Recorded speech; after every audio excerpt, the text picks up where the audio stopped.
Pastor Ed here with Daily Devotions for Saturday, November the 18th, 2023. This week we've been talking about gratitude.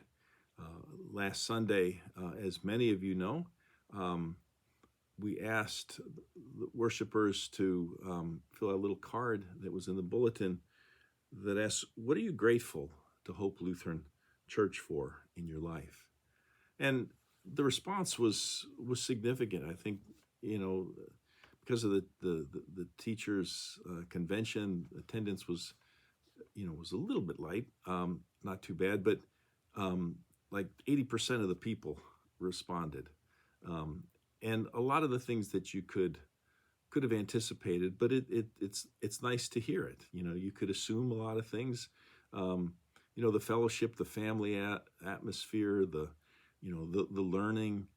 Certainly, there's a lot of people who are really grateful for what Josh does in the praise band. So just a lot of affirmation, I guess you'd say, for the congregation, which is good to see and good to hear. And I indicate, I think, at the beginning of the week that I would share what it is for me, although I kind of gave it away when I was announcing it at the services last Sunday. What are you grateful to Hope Lutheran Church for in your life? Hope has been around here for 56 years, and I had the privilege with my family of being there at the beginning.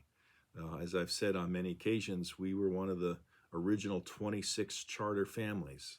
That was a significant number because there's 52 weeks in a year, and we couldn't afford a custodian, so every family twice a year,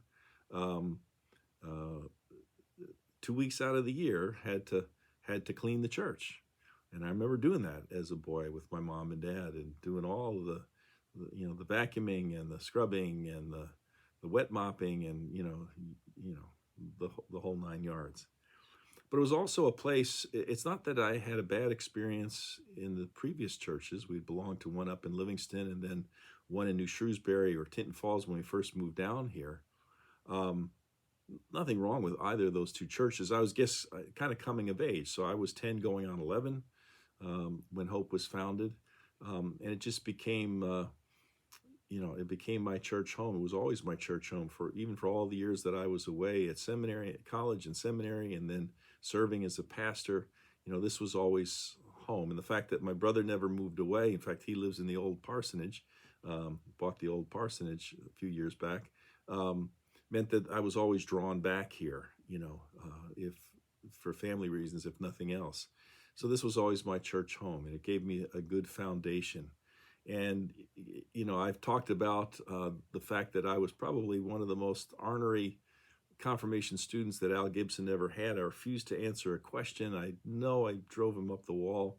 And yet when I was a little bit older, he asked me, I'll never forget, he asked me to be a reader in the Good Friday Tenebrae service. And I kind of look back at that as maybe that first moment where I had an opportunity to serve in a kind of conspicuous role in the service. And from that point on, never thinking about it, but kind of like just in the background of my head. And as the years went by, the whole idea of maybe becoming a pastor myself kind of was sown and began to grow to the point where then I eventually became a pastor. And so, I had the privilege of Al Gibson not only confirming me, but then coming back here after I graduated from seminary, and I was ordained here in my home congregation. That banner that you can see over my shoulder was a gift from the Hope congregation when I was ordained. The date is, it says 1985. It was, I think, August 25th, 1985. But even before that, when I was at seminary, I remember the first summer I came home to visit my folks, I had an opportunity to preach for the first time in my home congregation. So I owe so much to Hope, certainly to Al Gibson, but Hope isn't just Al Gibson. He's been gone from the congregation for well over 25, 25 years now, 23, 20, yeah, about 26 years now. And sadly, he passed away um, 10, 11 years ago. So he certainly is a major figure, the first pastor, the founding pastor, still fondly remembered not only by the longtime members here in the congregation, but in the community. Whenever I go around, I'm always running into people who say, "Oh, that was Al Gibson's church. I remember Al." But Hope isn't just Al Gibson. It would be sad if it was. And fortunately, it's not.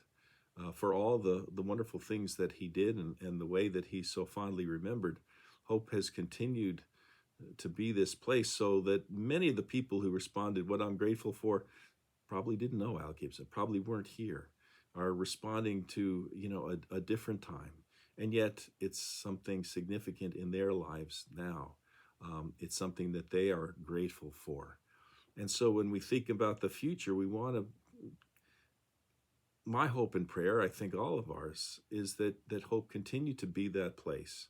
We're never going to be a big church, never going to be a mega church, not that we would want to, probably, but we're going to be a place where people are fed with the word, where people experience in baptism and Holy Communion the means of grace, where their children can be raised in the faith and given a good start in life when it comes, to dealing with things, in terms of our faith and being able to handle the challenges that adulthood and life bring along the way.